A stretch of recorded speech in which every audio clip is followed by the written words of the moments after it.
করবো মুড়ি মাখা। উপকরণ কি কি নিয়েছি চলো দেখাই। ফার্স্টে এখানে রয়েছে লবণ, সরিষার তেল, ধনেপাতা কুচি, পেঁয়াজ কুচি, টমেটো কুচি আর মরিচ নিয়েছি। আর এখানে মুড়ি রয়েছে। চলো এগুলো মাখানো যাক।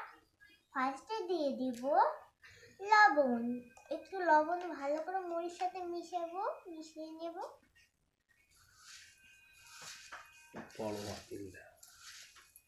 হালকা একটু এবার দিয়ে দিব পেঁয়াজ কুচি নিচ্ছি। লবণ আর পেঁয়াজ দিয়ে মেখে নিচ্ছি। বলো, শুরু করো। আমি লবণ আর পেঁয়াজগুলো মাখিয়ে নিচ্ছি। এবার কিছু ভাজা দেব বা চানাচুরকে যা বলে দিয়ে দিলাম। বেশি বাদাম সেগুলো দিয়ে দিলাম। এবার এগুলো মিশিয়ে নিচ্ছি। এবার আমি ধনেপাতা দেব।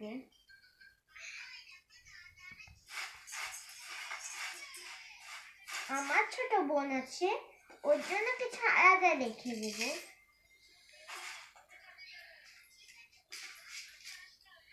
আলাদা আমি রেখে দিয়ে এবার মরিচ দিচ্ছি।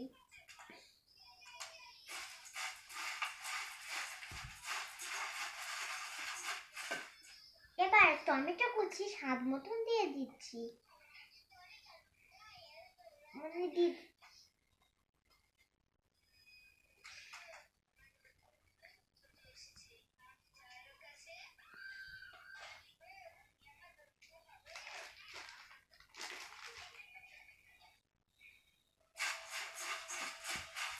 ভালো করে মাখিয়ে নিচ্ছি।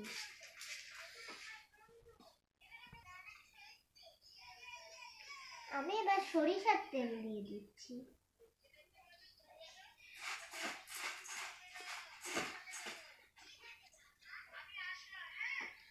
আর হালকা একটু দিয়ে দিব।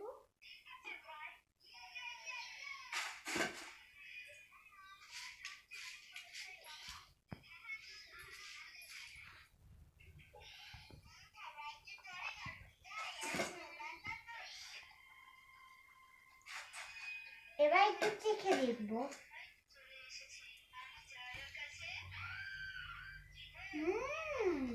খুব সুন্দর হয়েছে। অদ্রিতা মামনি আসো আসো, দিদি মুড়ি মাখা বানিয়েছে। আসো আসো আসো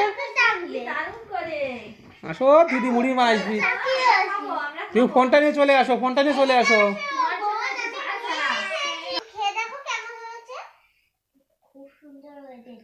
দেখি অদ্রিতার মুখটা তো দেখা যাচ্ছে না, কি খাচ্ছে দেখি। কই কি খাচ্ছে, কেমন হয়েছে দিদি? কেমন মাখাইছে বলো? খুব সুন্দর হয়েছে দিদি। তোমার জন্য চাল দেয়নি দিদি। দিদি কত সুন্দর করে মাখাইছে, স্পেশাল করে। নাও নাও নাও। বিশেষ করে অদ্রিতার জন্যই মাখা হয়েছে। দেখো আমিও করে খেয়ে দেখি কেমন হয়েছে। না না